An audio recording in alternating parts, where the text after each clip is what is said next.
I'm actually going to start by straining the kefir that I have already made, because we can't make our next batch of kefir until I get the grains out of this batch. Today I want to show you how to make milk kefir. All you have to do is first acquire the grains, and I have here in this bowl about a teaspoon of Kefir grains. It's actually a SCOBY. If you know what a SCOBY is a symbiotic colony of bacteria and yeast, and they form together to make this rubbery-like substance. You will find SCOBYs if you've ever made kombucha. You know that kombucha has a SCOBY. If you've ever made apple cider vinegar, you know that apple cider vinegar will form a SCOBY. Kefir also uses a SCOBY, which is the Kefir grains. You can't grow Kefir grains from kefir with no grains, but you can grow those other SCOBYs, like the kombucha SCOBY. You can grow it from kombucha.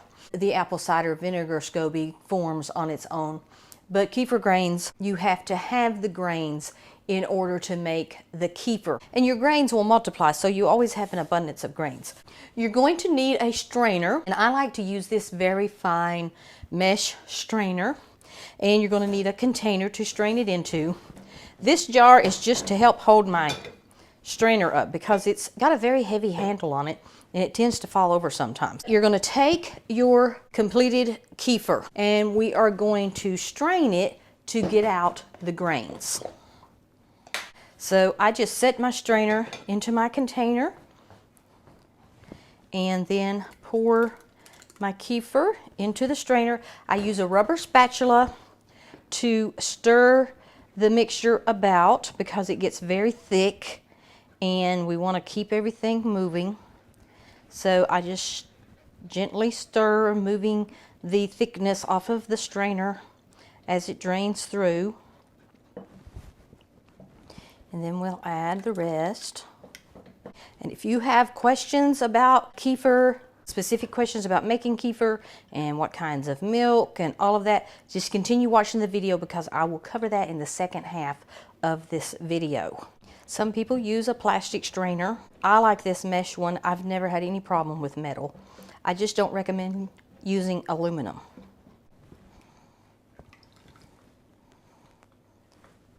So we're getting down to the grains. I have about a tablespoon of grains in here.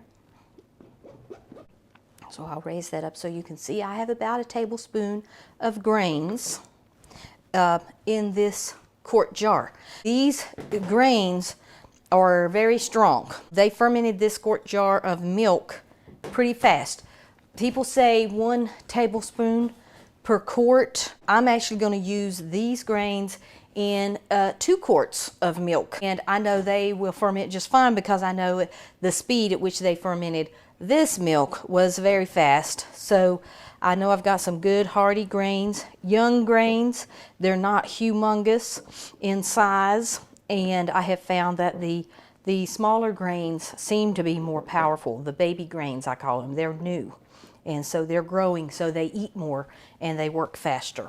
Once you have your kefir strained, then you can take your grains, or if it's your first time making your first batch, you will take your grains and you will put them into your milk.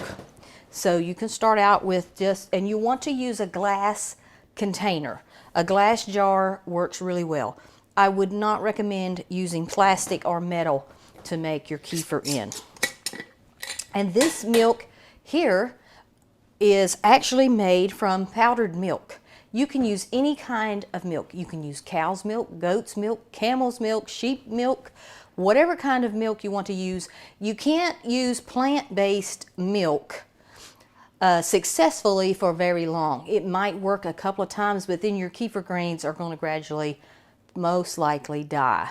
So there may be ways of making kefir successfully for a long period of time out of plant-based milks. I do not know. I'm not aware of that, but you can use any kind of dairy milk, and I like to use powdered milk. And what I did was I made this milk according to the instructions, and to make it just a little creamier, I added about 1/4 more powdered milk than it actually called for. That way I get this really creamy, and this makes a wonderful kefir. But you can use whatever kind of milk you want. So then you're going to take your grains and you're just going to dump them into your jar. And make sure you get all the little baby grains because they do a great job. I'm going to rake that cream off the bottom here and put my strainer over there. And it's very thick. You can see here that the kefir is very thick. So I have my grains here in my jar. I'm just going to stir them around. Then I am going to loosely put a lid on here. You do not want to seal it up completely because the yeast and bacteria do need to be able to get air in order to multiply. So I will set this on my counter for 24 hours. You will know that it is ready because you will begin to see little cracks and lines of where the whey is beginning to separate. And then you know that your kefir is getting thick. And I'll show a picture here of what this kefir looked like in the jar before I stirred it up and strained it. So once it is ready, you're going to want to strain out the grains. Start you another batch of kefir with your grains and store the kefir in the refrigerator. It will store indefinitely. This milk that is fermented with kefir is perfectly preserved. It might get more tangy and more sour in the refrigerator, but it's not going to go bad. And what I usually do before I store mine in the refrigerator is add some milk to it. So moving on. So that's the first part of this video and just how to make kefir. That's just how simple it is. You just mix your grains in, then we're just going to set this on the counter for 24 hours and it will make the kefir. You don't have to boil your milk or do anything special to your milk. You can use raw milk, you can use pasteurized milk, it doesn't matter. And now I want to show you what I do with my kefir. Kefir is absolutely delicious. Some people drink it straight. If you like the taste of buttermilk and the taste of plain yogurt, you may enjoy drinking it straight. And surprisingly, a lot of children like the taste of plain kefir, and it is so good for them. But I have this glass bottle here that has a lid. I think kombucha came in this bottle, and I have cleaned it. And I have this little funnel to help me get my kefir into the jar. But what I do is I take fresh milk and I'm going to put fresh milk into my jar.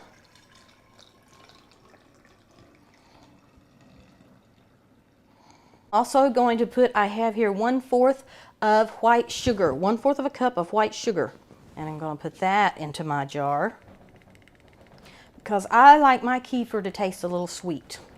You can use honey. You can leave the sweetener out. This is simply for taste preference. And then I am going to take 1 teaspoon of vanilla, and I use the clear vanilla. That way it doesn't change the color of my kefir. So I'm just going to put a teaspoon of vanilla. And now I am going to put, I'm not going to put all of this, but I'm going to put most of my fresh batch of kefir into the jar.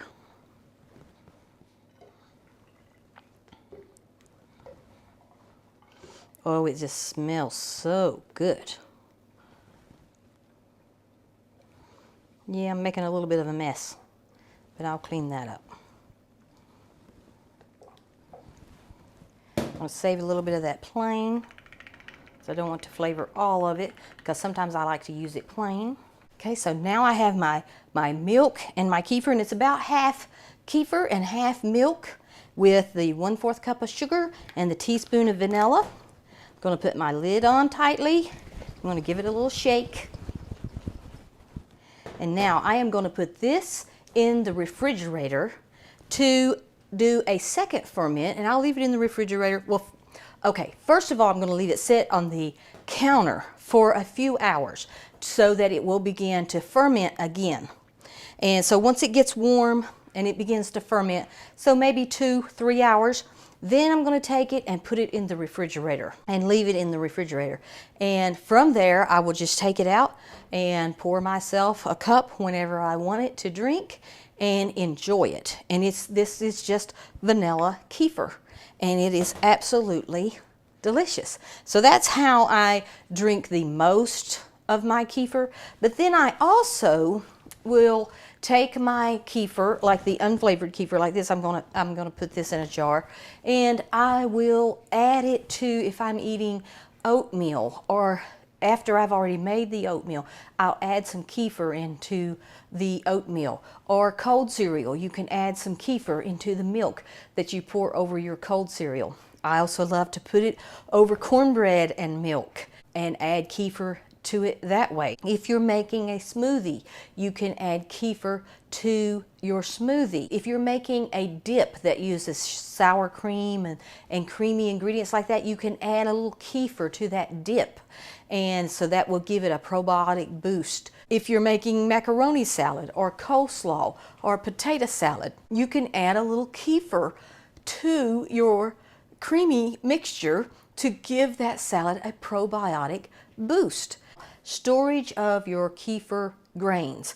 What I do, I have a jar in my refrigerator of my extra kefir grains, which is where I got the ones that I was showing you. What I did was I put my kefir grains in a jar, and I just covered them up generously with powdered milk, and dry powdered milk, and then I put the lid on tightly and put them in the refrigerator.